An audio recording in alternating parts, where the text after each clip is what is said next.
명령을 따라 행진하고 또 모세를 통하여 이르신 여호와의 명령을 따라 여호와의 직임을 지켰더라. 아멘. 자, 11장 1절부터 3절 말씀 마지막으로 보겠습니다. 한 장만 더 넘기면 되겠죠. 213쪽입니다. 구약 11장 1절에서 3절 한 절씩 교독하고 3절은 합독하시겠습니다. 1절 하나님의 말씀을 들으십시오.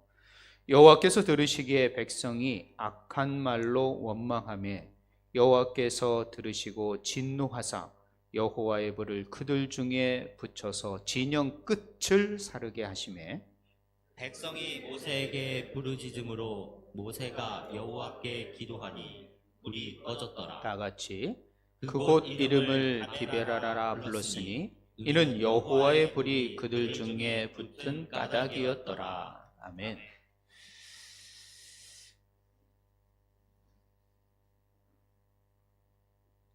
네, 오늘 우리는 구약 성경을 20번째 시간을 갖습니다.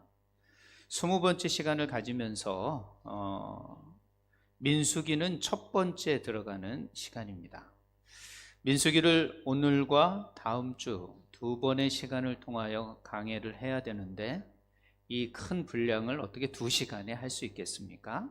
그러나 가능한지요? 자, 오늘의 훈련, 오늘의 제목은 여호수아의 민수기의 전반기에 해당되는 내용입니다. 특별히 저는 훈련이라는 단어를 쓰고 싶습니다. 훈련이라는 단어가 이 민수기의 전반기에 중요한 핵심 키워드라고 생각을 합니다. 그래서 오늘은 이 민수기 속에서 하나님께서 이 광야에서 훈련하시는 훈련하시는 세 가지의 부분을 좀 생각해 보려고 합니다. 사실 우리는 오직 은혜로 말미암아 믿음으로 구원을 받았습니다. 이것은 복음의 핵심이며 우리가 날마다 감사해야 할 진리입니다. 그러나 그 구원은 하나님의 자녀로 새롭게 태어난 출발선일 뿐 결승점은 아니라는 것을 우리는 기억해야 합니다. 성경은 우리에게 분명히 말합니다. 우리가 지난주에 생각했던 내가 거룩하니 너희도 거룩하라 라는 레위기의 말씀입니다. 하나님은 단순히 우리를 구원하시는 데 그치지 않으시고 우리로 하여금 하나님의 거룩에 참여하도록 부르셨다는 것을 여러분은 기억하셔야 합니다. 그렇다면 그 거룩한 삶을 어떻게 살아갈 수 있을까요? 우리가 처음부터 부르심을 받았을 때 우리는 거룩할 수 없습니다. 그렇기 때문에 반드시 우리는 훈련이라는 과정을 통하지 않고서는 그 거룩의 결승점에 도달할 수 없다는 것을 우리는 늘 기억해야 하는 것입니다. 많은 사람들이 우리는 자주 믿음과 거룩을 감정이나 의지로 이뤄내는 것이라고 생각하시는 분들이 계십니다. 그러나 그렇지 않습니다. 성경은 이 거룩은 반드시 훈련의 열매이다라고 말하고 있다는 거예요. 그렇기 때문에 반드시 이 거룩은 훈련의 과정을 통하여 얻을 수 있다는 것을 이 민수기를 통해서 우리에게 말씀하시는 겁니다. 하나님께서는 이스라엘 백성을 애굽에서 구원하신 후에 바로 가나안으로 이끄시지 않았습니다. 그 이유는 무엇일까요? 왜 그들을 가나안이 아닌 광야, 아무것도 없는 그 광야로 인도하는 것일까요? 그 광야는 아무것도 없음으로 말미암아 우리는 형벌의 장소라고 생각할 수 있습니다. 어려움의 장소라고 생각할 수 있고 고난의 장소라고 생각할 수 있습니다. 그러나 민수기를 통하여 우리는 생각할 수 있는 것은 바로 여기가 훈련의 장소였다라는 것을 우리는 기억해야 하는 것입니다. 정체된 유랑이 아니라 거룩을 향한 여정으로 하나님께서는 광야로 인도했다라는 것입니다. 그래서 민수기는 이 광야의 여정 속에서 하나님께서 어떻게 백성을 훈련해 주시는지 보여주는 책입니다. 이스라엘은 하나님을 중심으로 질서를 배우고 그 때를 기다리는 인내를 배우게 했으며 말과 태도를 훈련받게 하셨던 것입니다.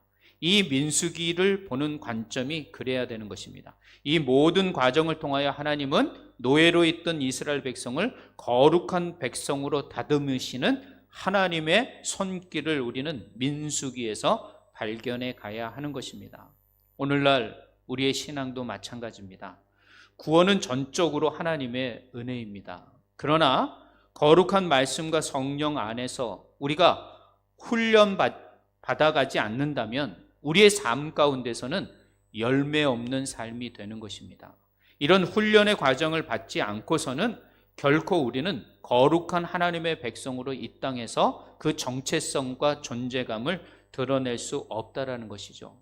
그래서 오늘 민수기에 나오는 여러 훈련이 있지만 저는 오늘 세 가지의 훈련을 좀 생각해 보려고 합니다. 바로 질서의 훈련, 두 번째로는 기다림의 훈련, 세 번째로는 말의 훈련이라는 것입니다. 오늘을 살아가는 우리는 구원받은 성도들로서 반드시 이런 훈련의 과정을 통과해내야 되는 것입니다. 이런 훈련이 없다면 우리는 결코 승리, 거룩한 하나님의 백성으로 살아갈 수 없다라는 것을 우리는 기억하면서 다시 한번 이 훈련의 과정이, 이 세 가지의 훈련의 과정을 여러분이 이해하시면서 나도 저런 훈련의 삶의 과정을 통하여 하나님의 거룩한 백성으로 하나님의 영원한 땅의 입성을 간절히 소망하는 백성으로 살아가는 저와 여러분이 되시기를 주님의 이름으로 부탁드립니다. 그럼 먼저 첫 번째 훈련입니다. 바로 질서의 훈련입니다. 오늘 첫 번째 본문인 민수기 2장 1절부터 2절의 내용은 어떤 내용이냐면 바로 진영과 깃발을 세워서 지파별로 정리하는 내용이 오늘 2장, 3장, 4장에 나오고 있습니다. 이런 것은 바로 어떤 군대 조직을 하는 것을 넘어서 하나님 중심의 삶으로 변화시키는 훈련이라는 것으로 여러분이 이해하셔야 됩니다. 미국 캘리포니아의 한 작은 마을에서 실험적인 일이 하나 있었습니다. 그것은 바로 그 마을에 있는 모든 신호등과 교통 표지판을 없애는 일이었습니다. 처음에는 모두가 자유롭게 움직이고 더 좋아질 것이라는 기대를 했습니다. 그런데 며칠이 지나자 사고가 급증하고 도로가 오히려 혼잡하게 되었다는 것이죠. 베트남 사람은 안 그런데 미국 사람은 안 그랬나 봅니다. 미국 사람들은 그냥 신호등이 있다가 없어지니까 더 혼잡해지고 더 많은 그런 어려움을 겪었다고 합니다. 그래서 사람들은 자유롭게 움직이긴 했지만 결국에는 이런 결과가 남는 것은 바로 자기 중심적인 움직임 때문에 이런 결과가 일어났다라고 생각을 하는 것입니다. 그러므로 질서는 억압이 아닙니다. 자유를 지켜주는 아주 중요한 울타리와도 같은 것이죠. 그렇기 때문에 우리의 삶 가운데, 우리의 공동체 가운데는 반드시 질서가 있어야 되는 것입니다. 우리는 자유와 개성을 강조하는 시대에 살고 있습니다. 내가 하고 싶은 대로, 내가 중심이라는 생각이 우리의 마음과 우리의 신앙생활에 자리 잡혀 있습니다. 여러분의 모든 삶의 영역 속에서, 가정에서, 사회에서, 또 경제활동이나 교육을 받는 모든 것들에서 나 중심의 삶을 살아가는 것이 오늘의 삶의 형태입니다. 그런데 여기에 그 안에 있는 질서가 유지되지 않는다면 어떻게 되겠습니까? 가정에서 질서가 무너지면 자녀들은 방황하고 부부는 충돌하게 되어 있습니다. 관계의 질서가 무너지면 공동체가 깨지며 사랑이 무너져 내려갈 수밖에 없죠. 이처럼 질서는 어떤 존재의 구조를 세우는 아주 보이지 않는 근육과도 같은 것입니다. 이 질서의 개념은 사실 인간이 만드는 게 아닙니다. 이것은 이미 하나님께서 창조 가운데 그 본성을 넣어 두셨다라는 것이죠. 여러분, 우리가 고린도전서 14장 33절에 이렇게 말합니다. 하나님은 무질서의 하나님이 아니라 질서의 하나님이시다, 화평의 하나님이시다 라고 말씀하십니다. 창세기 1장은 어떻게 말합니까? 혼돈과 공허와 흑암이 가득한 세상에 하나님께서 질서를 세우셨다는 거죠. 첫째 날부터 여섯째 날까지 하나님께서는 창조하시면서 시간과 공간과 생명과 관계의 질서를 세워주셨다는 것입니다. 여러분, 자연의 법칙을 한번 생각해 보십시오. 이 별과 계절의 운행, 물리 법칙, 인체의 기능까지 모두 놀랍도록 정돈된 질서를 다스리는 하나님의 창조의 결과물이라는 것이죠.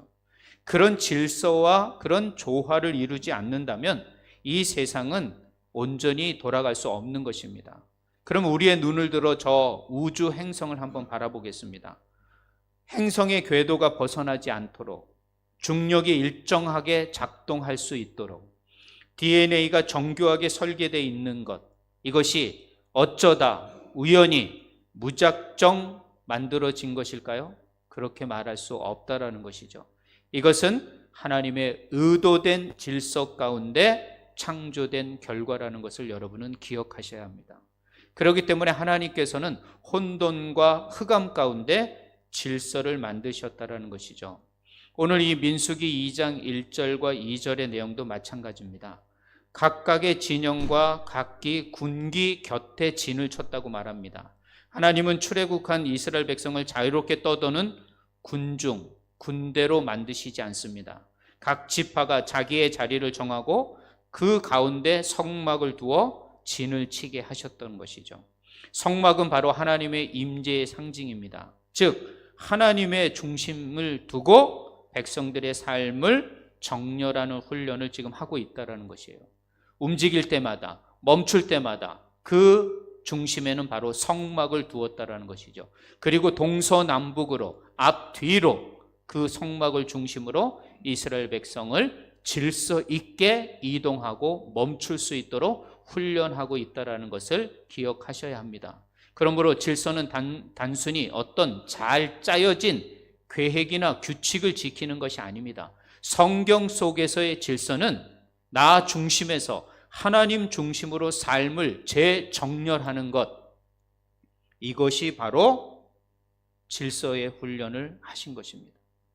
나 중심의 삶에서 하나님 중심의 삶으로 재정렬하는 작업. 내 감정, 내 계획, 내 경험이 기준이 아닙니다. 많은 사람들은 그것을 중요하게 여겨 기준으로 생각합니다. 그러나 하나님의 말씀, 하나님의 임재, 하나님의 부르심이 내 삶의 기준이 되어야 합니다. 이런 질서의 변화가 있지 않고서는 우리는 거룩을 경험할 수 없습니다. 하나님의 이 질서 가운데 우리의 삶을 정돈하지 않는다면, 재정렬하지 않는다면 우리는 결코 거룩한 삶을 감당할 수 없게 되는 것입니다. 혹시 여러분 이 예배를 드리면서 하나님을 지금 중심으로 생각하고 있습니까? 아니면 내 취향을 중심으로 여기고 있습니까? 내 스타일, 내 예배의 스타일이 아니야, 내 예배 분위기가 아니야, 이런 생각에 사로잡히시겠습니까? 아니면 하나님 중심으로 이 예배를 드리시겠습니다? 시간의 우선순위가 하나님 나라입니까? 아니면 나의 계획입니까? 가정에서 하나님의 질서 할 때 나의 가부장적인 권위의식입니까? 아니면 하나님의 말씀이 우리의 삶의 기준이 되겠습니까? 과연 내 삶에 하나님의 중심적인 삶의 질서를 가지고 있는가? 다시 한번 하나님 앞에 삶의 중심을 하나님 중심으로 우린 다시 맞추어가는 훈련을 해야 합니다. 이런 훈련을 하지 않는다면 우리의 삶 가운데 질서는, 거룩은 절대 열매 맺을 수 없다라는 것을 기억하셔야 됩니다. 하나님 중심의 질서는 억압이 아닙니다. 참된 자유와 거룩을 회복하는 은혜의 구조입니다. 민수기 백성처럼 오늘 우리도 광야 한복판에서 삶을 다시 자기 중심에서 하나님 중심으로 정렬하는 거룩한 질서의 훈련을 받아가시는 저와 여러분이 되시기를 주님의 이름으로 부탁드립니다. 두 번째 훈련은 어떤 것일까요? 바로 기다림의 훈련입니다. 민수기 9장 15절부터 23절을 읽었는데요. 여기에서 구름이 떠오르면 행진하고 머무르면 멈추었다라는 내용이 반복합니다. 그것이 언제 동안 멈추어 있든지, 그것이 하루이든지, 그것이 일주일이든지, 그것이 1년이든지 그곳에서 머물렀다라고 말하고 있는 것입니다. 이스라엘 백성은 출애굽 이후 곧바로 가나안으로 들어가지 못했습니다. 하나님은 그들을 광야로 이끌어 구름 기둥이 떠오르면 출발하게 했고 머무르면 멈추는 훈련을 하신 것입니다. 훈련의 차원으로 이 장면을 보셔야 하는 것입니다.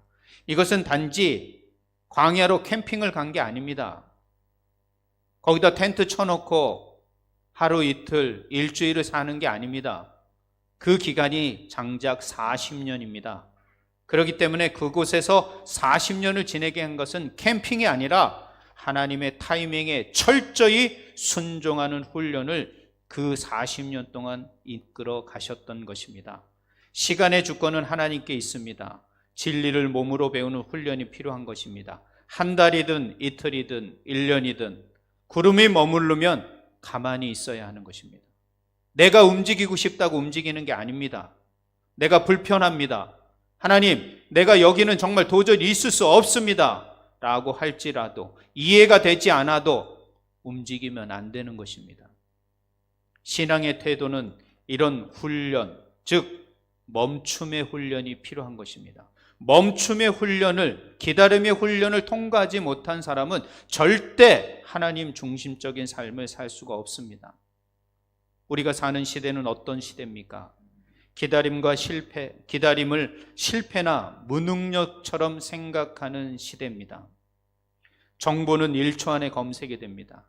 요즘 책 GPT를 보면 얼마나 여러분이 알고 싶어하는 모든 정보를 즉시에, 그리고 정말 수많은 시간과 수많은 노력이 필요한 모든 정보를 단 5분 안에 모든 보고서를 만들어내는 시대가 됐습니다. 배달은 어떻습니까? 통닭 배달을 하면 몇 분 안에 도착해버립니다. 성과는 어떻습니까? 단기간에 가시적으로 내지 않으면 그것은 실패자라고 여기고 능력 없는 사람으로 생각하는 시대에 살고 있습니다. 사람들은 빨리 결정하고 빨리 움직이고 빨리 성공해야 한다는 압박감을 받고 있습니다. 그래서 오늘날 그리스도인들도 동일한 것 같습니다. 기도할 때 하나님 왜 응답하지 않습니까? 내가 이렇게 기도했는데 왜 응답하지 않습니까? 기다릴 줄 모릅니다.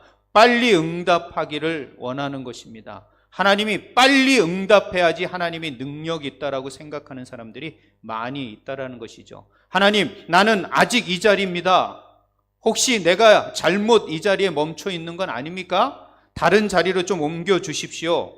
기다리다가 뒤처지는 건 아닙니까? 이런 조급함이 우리 신앙인들, 그리스도인들을 사로잡고 있다는 것을 여러분은 알 수 없을 것입니다. 하지만 민수기에서 하나님은 이렇게 말씀하십니다. 내가 멈추라 하면 멈춰라. 내가 아직 인도하지 않으면 너는 움직이지 말아야 하고 기다려야 한다라고 말씀하는 것입니다. 시편 37편 7절에 이렇게 말씀하십니다. 여호와 앞에 잠잠하고 참고 기다리라. 이사야 40장 31절은 여호와를 앙망하는 자, 여호와를 기다리는 자는 새 힘을 얻으리니, 성경은 기다리는 자를 연약하다고 말하지 않습니다. 기다리는 자가 새 힘을 얻고 더 높이 날개짓을 한다라고 말씀하고 있다라는 것이죠. 기다리는 자가 새 힘을 얻고 하나님 앞에 영광 돌릴 수 있다라는 것입니다. 기다림은 하나님에 대한 신뢰입니다. 하나님의 주권을 믿는 사람은 기다릴 수 있는 것입니다. 하나님이 모든 것들을 주권하고 계시고 섭리하시고 통제하고 계신다라는 것을 믿는 사람, 그러므로 기다림은 바로 믿음의 표현인 것입니다. 기다리지 않는 사람은 믿음이 없는 거나 마찬가지인 것입니다. 하나님보다 앞서지 마십시오. 빨리 결정하고 빨리 행동하는 것이 모든 것들에서 옳은 것은 아닙니다. 하나님의 말씀 앞에 멈추는 용기가 우리에게 필요합니다. 멈춤은 패배가 아니라 믿음의 표현이라는 것이에요. 하나님에 대한 신뢰라는 것이에요. 우리의 생각을 다르게 하셔야 됩니다. 기도하고 묻고 기다리면 하나님께서는 지금은 때가 아니야, 잠시 기다려 라고 말씀하시는 것입니다. 광야의 기다림은 하나님의 손에 있다는 확신을 갖는 것입니다. 내가 아무리 고난 가운데 어려움 가운데 있다고 할지라도 하나님이 나의 아버지시고 나의 주님이신데 과연 이 광야에 죽게 하겠느냐, 이런 믿음 있는 사람은 기다릴 수 있다라는 것입니다. 그러나 기다림은 고통입니다. 기다린다는 것은 참 힘든 일입니다. 그러나 그 기다리는 가운데 우리의 신앙이 거룩해지는 거예요. 우리의 신앙이 깨끗해지는 것입니다. 우리의 믿음이 견고해질 수 있다라는 것이에요. 그 기다리는 동안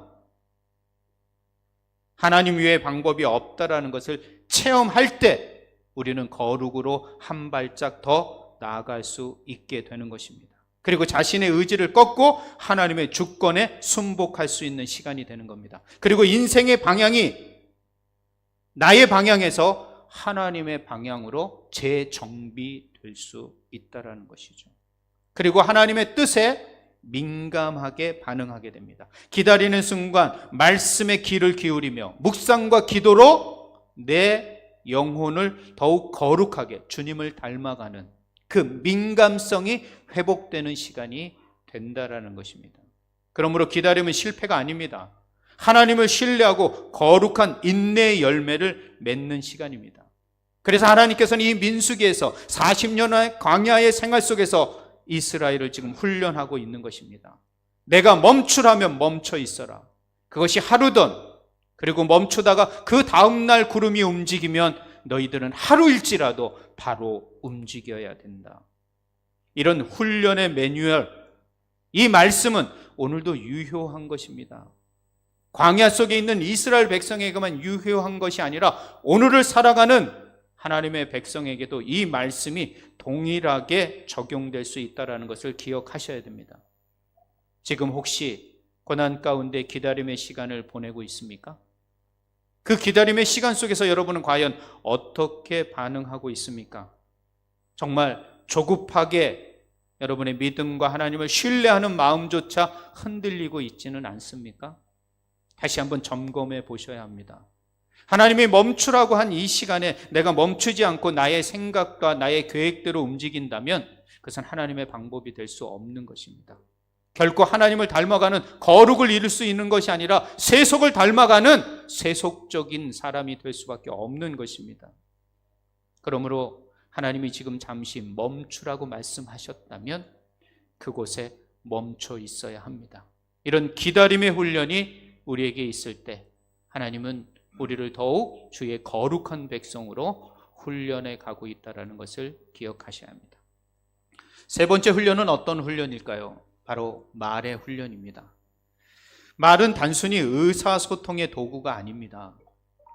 창세기 1장에서 하나님은 말씀으로 세상을 창조하셨습니다. 그리고 하나님의 형상대로 지음받은 인간에게만 말하는 능력을 주셨습니다. 이 말은 인간이 하나님의 형상으로 이성과 영성, 관계성과 책임감을 지닌 존재라는 것을 의미하는 것입니다. 인간은 동물과 달리 말을 통해 관계를 세우고 신앙을 고백하고 공동체를 형성합니다. 따라서 이 말은 인간성의 핵심입니다. 영적 건강을 드러내는 것과 같은 것입니다. 야고보서 3장 6절은 말합니다. 혀는 곧 불이요 불의 세계라 온몸을 더럽히고 지옥불에 나는 불로 불사르느니라. 성경은 단순히 말을 나오는 것으로 보지 않습니다. 그것은 말은 어떤 상태냐? 여기에 말한 것처럼 마음의 오버풀, 즉 흘러 넘치는 것입니다. 여러분의 마음이 흘러 넘쳐서 뭘로 나오냐? 말로 나온다라는 거예요. 그렇기 때문에 훈련되지 않는 말은 훈련되지 않는 내면의 증거인 것입니다. 여러분의 내면이 훈련되지 않고 조절되지 않고 거룩하게 주님을 닮아가지 않았기 때문에 말이 함부로 나오는 겁니다.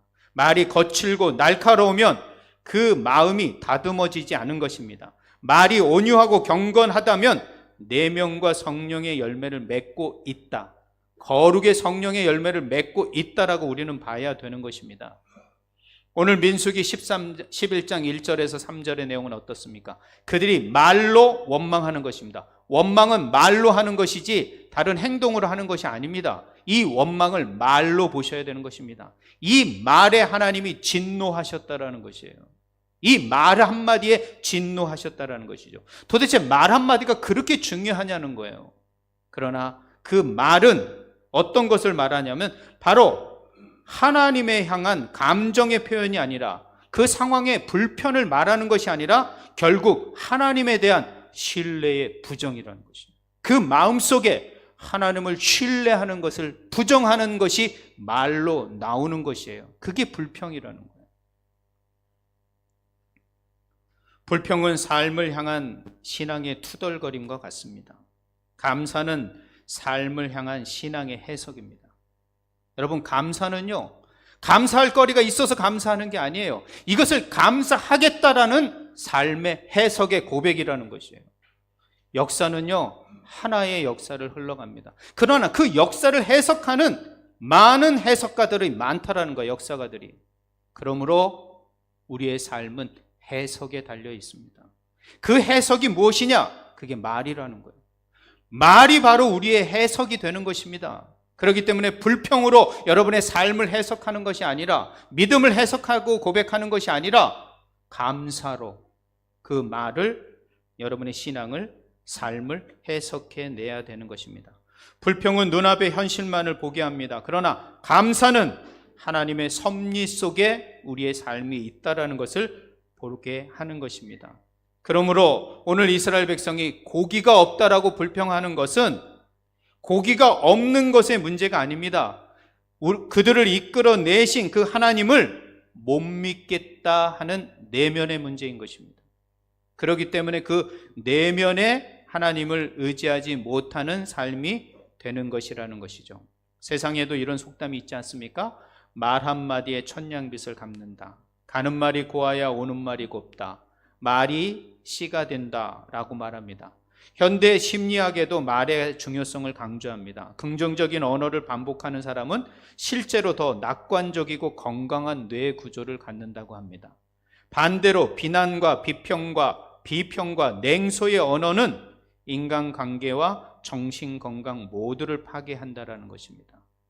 여러분, 말은 관계의 분위기를 만들고 공동체의 정서를 결정합니다. 성도 한 사람의 말이 교회를 파괴할 수도 있고 교회를 세울 수도 있다는 말을 여러분은 기억하셔야 합니다. 오늘날 우리는 얼마나 많은 SNS, 문자, 댓글, 톡 사용하고 있습니까? 무수히 많은 말과 언어 속에 살고 있다는 것을 기억하셔야 됩니다. 그러나 이 SNS에서 통하는 이 말과 언어는 익명성이 있기 때문에 더 공격적입니다.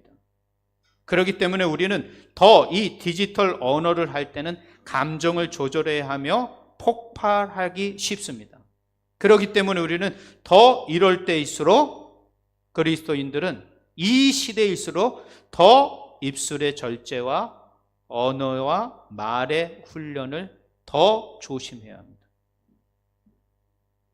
이런 훈련을 더 갖지 않으면 우리는 무너질 수 있다는 것이에요. 그럼 우리는 어떤 말을 해야 할까요? 감사의 말을 하셔야 됩니다. 그리고 세워주는 말, 침묵의 말. 너무 말을 많이 해요, 좀 사람들이. 침묵할 때 침묵하셔야 됩니다. 그 침묵의 말이 우리에게 필요하다라는 것이에요. 과연 나는 오늘 하루를 시작하면서, 하루를 마무리하면서 얼마나 감사의 말을 하고 있는지를 좀 생각해 봐야 합니다. 말씀을 맺도록 하겠습니다. 하나님은 이스라엘 백성을 광야를 지나게 하셨습니다. 그것은 아무것도 없는 황폐한 땅이 아니라 하나님의 훈련장이며 거룩한 학교였습니다. 우리의 인생도 그렇습니다. 때로 멈춰 서 있고, 때로 불확실하고, 때론 조용히 순종만 하는 시기가 필요합니다.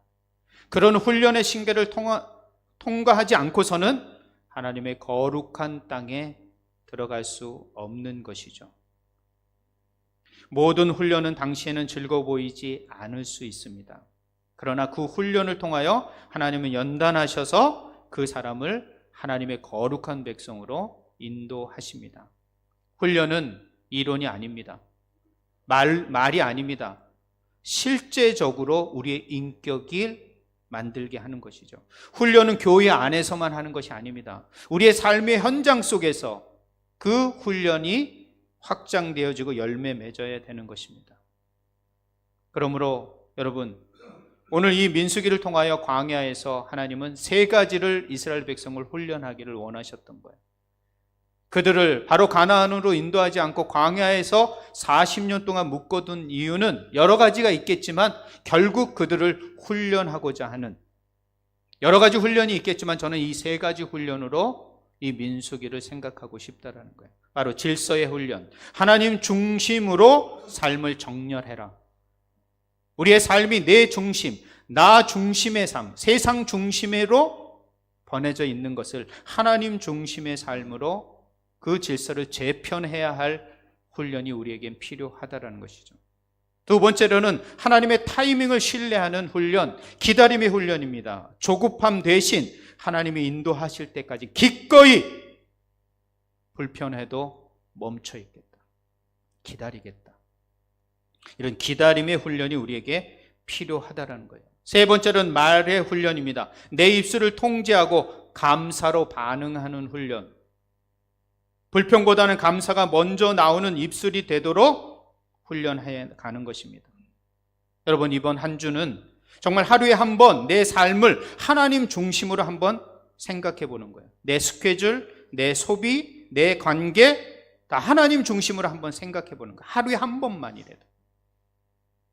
또 하루에 한 가지만이라도 어떤 문제에서 조급함과 빠름이 온다면 기다리고 멈출 수 있는 그런 시간을 한번 마련해 보라는 거예요. 그리고 하루에 한 번 정도는 불평이 올라올 때, 성질이 올라올 때 그것을 억누르고 다듬어서 감사의 말을 한번 하는 그런 하루하루의 훈련의 모습이 있을 때 우리는 거룩의 모습을 이루어갈 수, 거룩의 열매를 이루어낼 수 있다는 것이죠. 여러분, 구원은 은혜로 받았습니다. 그러나 거룩은 훈련으로 빚어진다는 것을 기억하시고 하나님께서 우리를 거룩한 백성으로 인도해 주실 것입니다.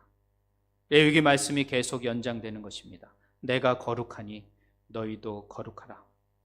이 부르심에 응답하는 것은 질서와 기다림과 말의 훈련을 통해 거룩하게 자라가는 그런 거룩한 백성이 되기를 원하시는 겁니다. 이번 한 주간 정말 이렇게 거룩으로 주님 앞에 다가서며 주님을 닮아가는 우리 모든 주의 성도들이 되시길 주님의 이름으로 축복합니다.